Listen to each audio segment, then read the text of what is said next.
Okay, so this is, once again, we're looking at the prefiguring covenant. The prefiguring covenant cannot even be given immediately.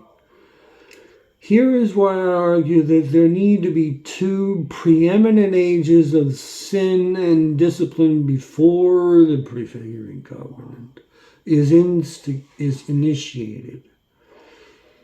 What I argue is simply simple. There are two great lies of the fall. And we can argue that a child will be very much fixed and fascinated with these two great lies. But because a child is slow to learn, he must first digest and fixate himself on the first lie, have that chastised, and then fix himself on the second lie and then have that chastised.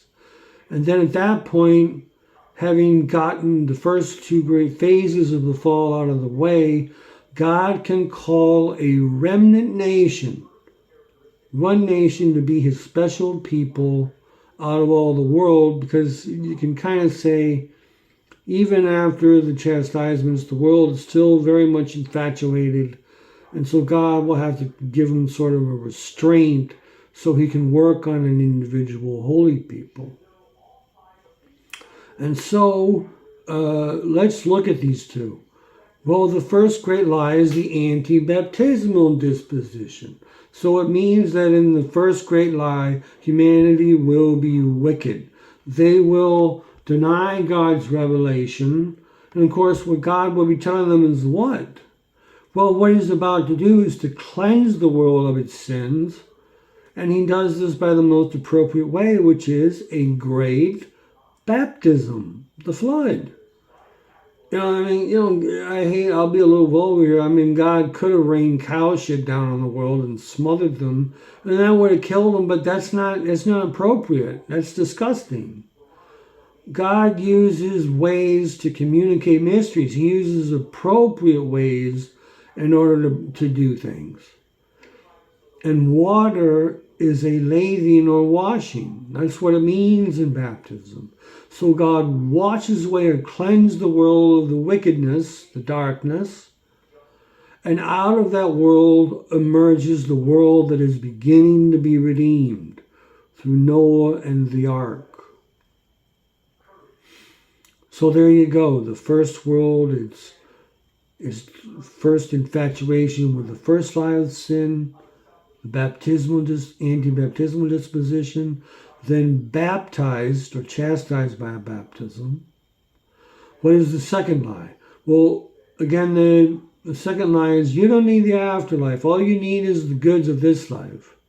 Find your fulfillment in pleasures, possessions, and egotistical accomplishments, which is to basically say materialism. Build a utopia of materialism. And that is what Babel symbolizes, which means that whether there was a literal Tower of Babel or not, what humanity really strived to do was find its ultimate fulfillment in the things of this world rather than striving for the next. And so it turned away from its creator and blasphemously sought to build this utopia independent of him. And of course, they wouldn't listen to God. If God came down and sent them prophets, they would just say, sorry, we're busy, right?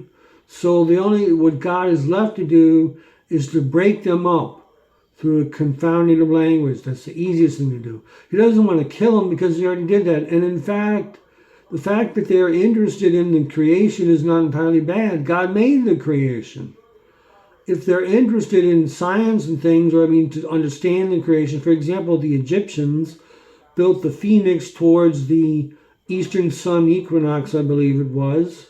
They were interested in this stuff, and that's not necessarily bad,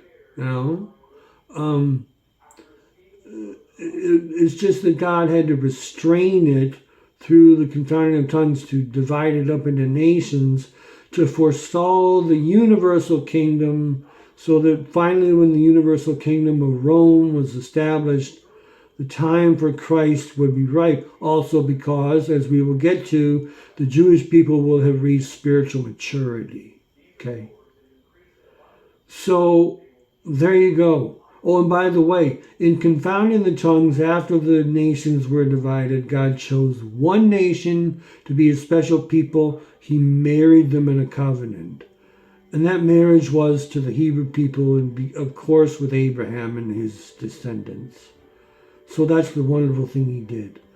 And once God did that and he formed that, now the prefiguring covenant is ready to come to be established and to traverse. So now let's go ahead and look into that episode.